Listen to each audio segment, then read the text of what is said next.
हो गए थे, जो टैंक छोड़कर वो भाग गए थे, वो टैंक आज हमारी कस्टडी में है, पाकिस्तान की कस्टडी में है। हमने लाहौर नहीं एंटर होने दिया, ऐसा ही है? जी बिल्कुल, लाहौर में। लाहौर में जो टैंक मौजूद है इंडिया के, तो वो फिर कहाँ से आए?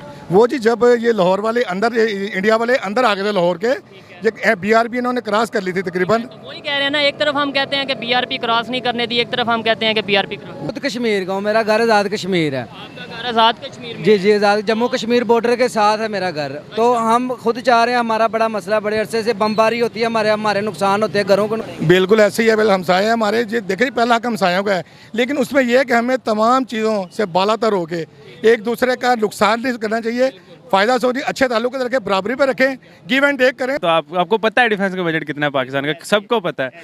तो जब वो कम हो जाना है तो ऑटोमेटिकली हम जो गरीब लोग हैं हमने तो बच जाना है। 1965 की जो जंग थी अफवाज पाकिस्तान ने, वो बड़ी पाकिस्तान में डिफेंस डे ये खुशी मनाया खिलाफी जाता से है। और आप मुझे बताएं डिफेंस डे क्यों मनाया जाता है? 1965 की जंग की याद में वो अपनी फतह के दिन के तौर पे मनाया जाता है जी। ठीक है, आपको लगता है कि पाकिस्तान की फतह हुई थी 1965 की वार में? सर मेरे ख्याल से तो जंग में किसी की भी फतह नहीं होती, जंग में दोनों घर ही हारते हैं, कुछ ना कुछ लाजमी हारते हैं, जीतने वाला भी बहुत कुछ हारता है और हारने वाला तो हारता ही हारता है। तो दुनिया को टैंक की नहीं, फिलहाल बैंक की ज़रूरत है, और जब तक हमारे इंडिया के साथ ताल्लुकात बेहतर नहीं होते, मुझे नहीं लगता कि हम किसी तरक्की की राह पे गामजन हो सकेंगे। इसकी क्या वजह है? मतलब दूसरे भी कंट्रीज़ हैं, आपने इंडिया के साथ क्यों? वो इसलिए क्योंकि हमारा जो बहुत ज़्यादा बजट है वो इस टाइम डिफेंस पे लगाया जा रहा है। आप हाई क्वालिटी की, आपके पास दुनिया की नंबर 1 आर्मी है, तो वो नंबर 1 आर्मी जो है वो उसको बेहतरीन बनाने के लिए पैसे भी लगे। हाँ जी, बेहतरीन उसको हथियार चाहिए, उसके पास एटम बम है, वो लेटेस्ट टेक्नोलॉजी अपने पास रखते हैं। तो वो किस लिए रखते हैं? क्योंकि बाकी हमारे साथ इमरान के साथ ताल्लुकात ठीक हैं, अफगानिस्तान के साथ ठीक हैं, हमारे बाकी बॉर्डर सेफ हैं सारे। तो हमारा मसला मेजर जो है वो, क्योंकि बॉर्डर पे जो मेजर इशू है वो हमारा इंडिया के साथ है। अच्छा, कुछ लोग जब ये कहते हैं ना, जब तक हमारे इंडिया के साथ तल्लुकात ठीक नहीं होंगे हम तरक्की नहीं कर पाएंगे, तो उसका मतलब ये लिया जाता है शायद हम तल्लुकात से मुराद ट्रेड ले रहे हैं या वैसे बाहमी तल्लुकात, जबकि इन्होंने जो बात की है तल्लुकात बेहतर हों, ट्रेड ना हो, कुछ भी ना हो, लेकिन जब तल्लुकात बेहतर होंगे हमारा डिफेंस का बहुत ज़्यादा जो उनका बजट है वो बचेगा। सर इंडिया बेशक अभी आपका वो दुश्मन है, लेकिन वो पाकिस्तान दुनिया की 5वीं बड़ी इकोनॉमी बन चुकी है और दुनिया में वो बहुत काम कर रहे हैं। तो हमें, अगर हम उनके साथ ट्रेड करेंगे, उनके साथ कारोबार करेंगे या उनके साथ जाएंगे, तो हम बहुत कुछ वहाँ से हमारा फिर सेकंड नंबर पे आता है ना ट्रेड करें। लेकिन जो आपने पहली बात की उससे मैं 100% एग्री करता हूँ कि यार आप कुछ भी ना करो, लेकिन तल्लुकात बेहतर करके सिर्फ जो अपना डिफेंस का बजट है वो तो कम कर सकते हो। सर डिफेंस का बजट ही अगर आपका कम हो जाए तो आपको पता है डिफेंस का बजट कितना है पाकिस्तान का, सबको पता है। तो जब वो कम हो जाना है तो ऑटोमेटिकली हम जो गरीब लोग हैं हमने तो बच जाना है। अच्छा, मुझे ये बताएं कि 1965 की वार स्टार्ट क्यों हुई थी? क्या उसकी मतलब रीज़न क्या था? सर इसका मुझे कोई इल्म नहीं है खास, नहीं कोई वजह। हिस्ट्री में शुरू से कमज़ोर स्टूडेंट रहा हूँ। चले मैं आपको बताता हूँ, कश्मीर की वजह से कहा जाता है कि कश्मीर की वजह से स्टार्ट हुई थी, और कश्मीर का इशू तो आज भी वहाँ पर है, तो फिर कोई ना जीता ना हारा। उनकी ये जो नाकाम साजिश है पाकिस्तानियों ने, पाकिस्तानी फौज ने, पाकिस्तानी अवाम ने मिल के जो है उसके खिलाफ अपना पुरजोश जो है वो जज्बा दिखाया। इस वजह से हम डिफेंस डे मनाया जाता है। मुझे ये बताएं कि 1965 की वार जब हुई, कौन जीता कौन हारा, उसका मकसद क्या?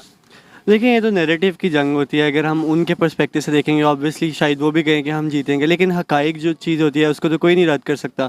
तो हमारे सामने किस तरह चविंडा के महाज पे क्या हुआ, हमने यहाँ से उनको बीआरबी नहीं क्रॉस करने दी, और जिस तरह हम कहते हैं कि उस चीज़ के बाद बीआरबी अगर नहीं क्रॉस करने दी तो फिर यहाँ पर जो टैंक मौजूद हैं इंडिया के, जो हम कहते हैं वो फिर कैसे आ गए इधर मौजूद हैं? वही तो हम कहते हैं ना कि अब जिस तरह यहाँ बाद में जब वो क्रॉस भी अगर हुआ, जिस तरह मेजर अजीज़ भट्टी ने यहाँ पे शहादत दी, उसके बाद हम कहते हैं कि जिसके बाद ये टर्म हमें मिली जिंदा दिलाने लाहौर की, कि किस तरह वो जैकेट को खुदकुश पहन के और वो टैंकों के नीचे लेट गए। तो ये आज तक हम मिसाल देते हैं बहादुरी की कि जिस तरह उस वक्त पे तमाम लोगों ने, सिर्फ लाहौर के लोगों ने, बाहर से लोग आए, हर तरफ से जज्बे जवान थे और लोगों ने अपने कंट्री से मोहब्बत का इजहार किया, डिफेंस किया। अच्छा, तो मुझे ये बताएं ये जंग जीता कौन? इंडिया जीता, पाकिस्तान जीता? हमारी बुक्स में तो डेफिनेटली यही बताया जाता है पाकिस्तान जीता। इंटरनेशनल रिपोर्ट्स अगर आपने कभी पढ़ी हो तो आपको क्या लगता है? ऑब्वियसली हम जीते हैं जिस हिसाब से कि हमने चविंडा पे उनके बहुत ज़्यादा, हमने उनके टैंक को ज़ाया किया। उसके बाद हमारे पास वर्ल्ड रिकॉर्ड उस जंग में आया जो हमने सबसे ज़्यादा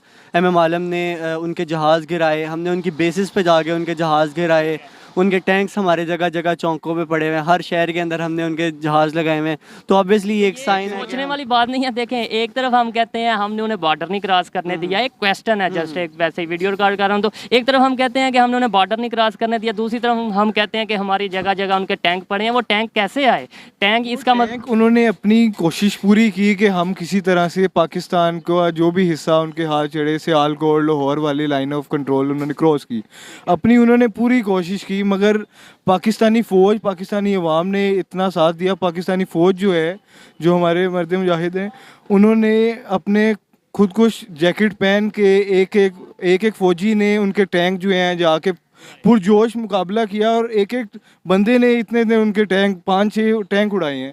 तो वो एक उनके खिलाफ अगर हमने ना काम किया था तो आज हमारे पास मुल्क कैसे होता हमारा। मुझे ये बताएं कि अब मॉडर्न दौर है, अब इकोनॉमी का दौर है, आज के दौर में आपको लगता है इस तरीके से वार हो सकती है, मतलब वेपन्स की वार हो?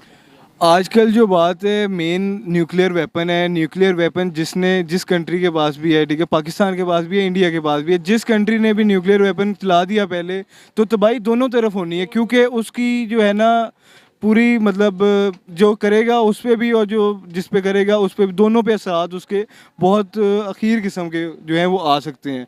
तो इससे ये है कि ज़रा सोच समझ के फ़ैसला किया जाएगा जो भी है।